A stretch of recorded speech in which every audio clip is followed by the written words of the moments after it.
एक बार की बात है, एक नगर में एक संत रहा करते थे। वो संत हर समस्या का समाधान दे देते।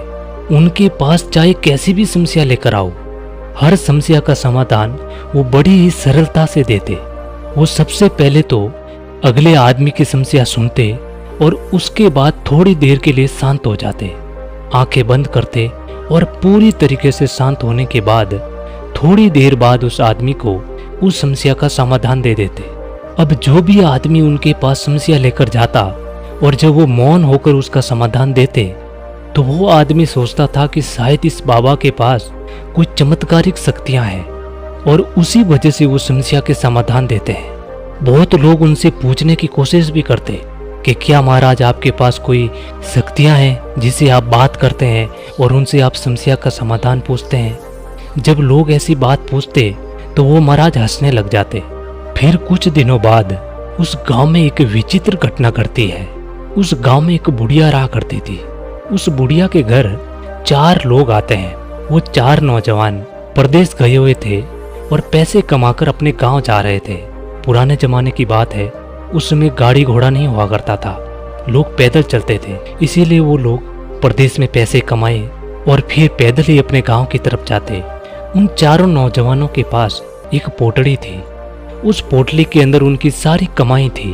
उन लोगों ने सोचा कि हम सबकी कमाई एक ही पोटली में डाल दी जाए, ताकि जब हम गांव जाएंगे तो वहां जाकर चारों का बराबर हिस्सा कर देंगे। और वो नौजवान जब उस नगर में पहुंचे तो वो लोग एक बुढ़िया के घर पहुंचे और उस बुढ़िया से पूछा कि माता जी, हम आपके यहाँ रात रुकना चाहते हैं। बुढ़िया ने कहा ठीक है भाई, मैं अकेली रहती हूँ, मुझे कोई दिक्कत नहीं है।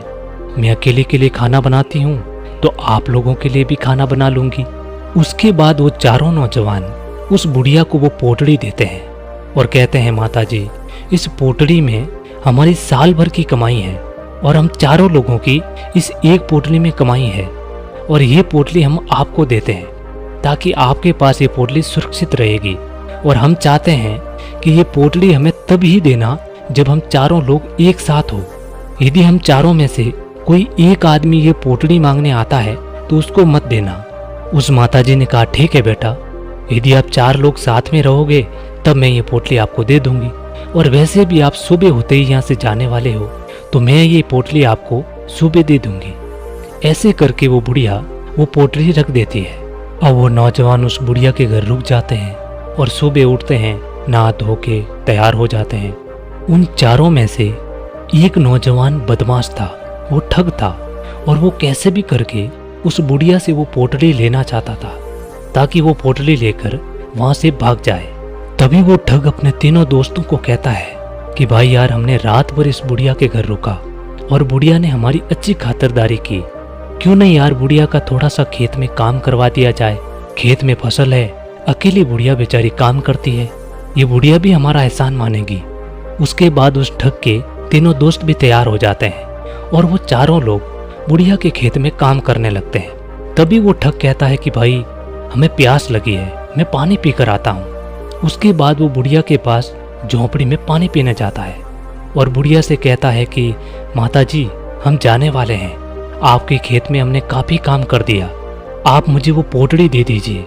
उसके बाद वो बुढ़िया कहती है कि आपके 3 दोस्त कहाँ हैं? उन्होंने कहा है कि जब हम 4 साथ में रहे तभी हमें ये पोटली देना। तभी वो ठग उन तीनों दोस्तों की तरफ इशारा करता है। इशारा करते हुए कहता है कि लाऊं क्या? तो वो दोस्त सोचे कि शायद ये पाने के लिए बोल रहा है, तो उन दोस्तों ने कहा कि हाँ ठीक है, ले आओ। उस बुढ़िया ने भी ये सुना तो ठग ने कहा कि हमारे दोस्त वो पोटली मंगा रहे हैं और हम जा रहे हैं। इसी धोखे के अंदर वो बुढ़िया वो पोटली उस एक ठग को दे देती है। वो बुढ़िया देने के बाद वो ठग तो वहां से भाग जाता है। अब बुढ़िया अपने काम में व्यस्त हो गई। थोड़ी देर बाद वो तीनों दोस्त आते हैं और कहते हैं कि माता जी, हमारा एक साथी आया हुआ था, वो पानी पीने आया था और अभी आया नहीं। तभी वो बुढ़िया कहती है कि आप अभी तक गए नहीं? वो तो बोल रहा था कि हमें वो पोटली दे दीजिए, हम तो जा रहे हैं। तभी वो तीनों कहते हैं कि माता जी, हमने कब मंगाई? हम तो पानी मंगा रहे थे, हमें प्यास लगी थी काम करते करते। तभी वो बुढ़िया कहती है कि मैंने तो वो पोटली आपके एक साथी को दे दी। तभी वो बुढ़िया और तीनों नौजवान समझ जाते हैं कि वो हमारा साथी हमें ठग के चला गया और हमारा सारा धन लेके वो भाग गया। उसके बाद वो तीनों कहते हैं कि माताजी, हमने आपको कहा था जब हम चारों साथ में रहें तभी पोटली देना, ये तो आपकी गलती है। हम तो राज दरबार जाएंगे और इस बात का राजा ही फैसला करेगा। उसके बाद वो तीनों नौजवान राज दरबार चले जाते हैं और अपनी सारी समस्या राजा को सुना देते हैं। राजा ने जब ये सारी समस्या सुनी तो तुरंत ही बुढ़िया को आदेश दिया कि वो राज दरबार में आए। बुढ़िया राज दरबार आती है और राजा ने सारी समस्या सुनी और कहा कि इसमें तो बुढ़िया की गलती है। बुढ़िया को उस अकेले आदमी को वो पोटली नहीं देनी थी, इसीलिए आपका जो धन था वो ये बुढ़िया देगी। उसके बाद राजा फैसला सुना देता है कि ये बुढ़िया 2 दिन में धन कहां से भी लाकर आपको वो धन देगी। अब बुढ़िया बेचारी गरीब थी, उसके पास तो थोड़ा सा भी धन नहीं था, तो भला इतना सारा धन कहां से लेकर आती। अब वो बुढ़िया भगवान के मंदिर में जाती है और रोने लग जाती है। उसके बाद उस बुढ़िया को याद आता है कि हमारे नगर में एक संत है जो हर समस्या का समाधान कर देते हैं और उनको तो बहुत सारी शक्तियां मिली हुई है। वो शक्तियों से बात करते हैं और लोगों की समस्याओं का समाधान कर देते हैं। तो मैं भी उनके पास जाऊं तो शायद मेरी समस्या का भी समाधान हो जाएगा। वैसे तो मेरी गलती है क्योंकि मैंने अकेले को दी और मुझे धन देना पड़ेगा, लेकिन शायद कोई रास्ता निकल जाए और मेरी समस्या का समाधान हो जाए। उसके बाद वो बुढ़िया उस संत के पास जाती है और अपनी सारी समस्या उस संत को सुनाती है।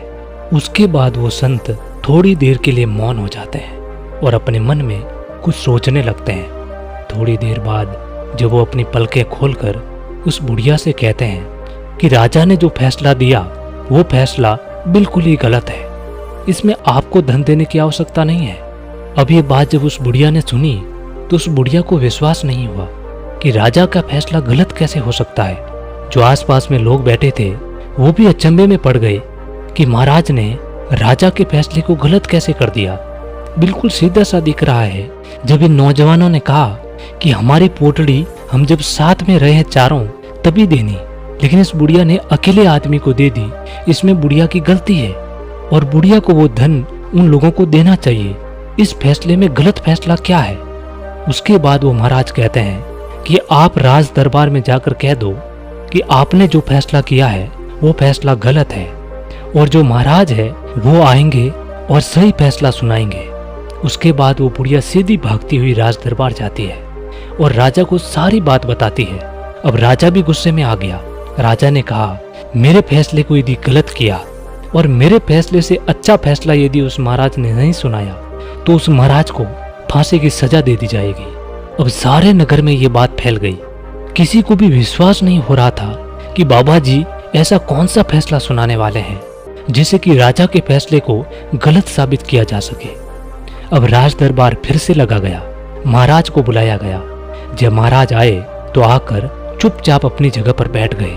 वो तीनों नौजवान भी वहीं पर थे, बुढ़िया भी वहीं पर थी और बहुत सारी प्रजा और राजा सब वहीं पर बैठे थे। उसके बाद वो राजा कहते हैं कि महाराज अब आप बताइए कि मैंने जो फैसला सुनाया उस फैसले में क्या गलती थी। तभी वो महाराज कहते हैं, बुढ़िया ने वादा किया था कि वो पोटली 4 लोग जब साथ में होंगे तभी वो देगी, लेकिन इसने एक आदमी को दे दी, इसलिए बुढ़िया की गलती है और इस जगह बुढ़िया को वो धन इन लोगों को वापस देना चाहिए। ये आपका फैसला था।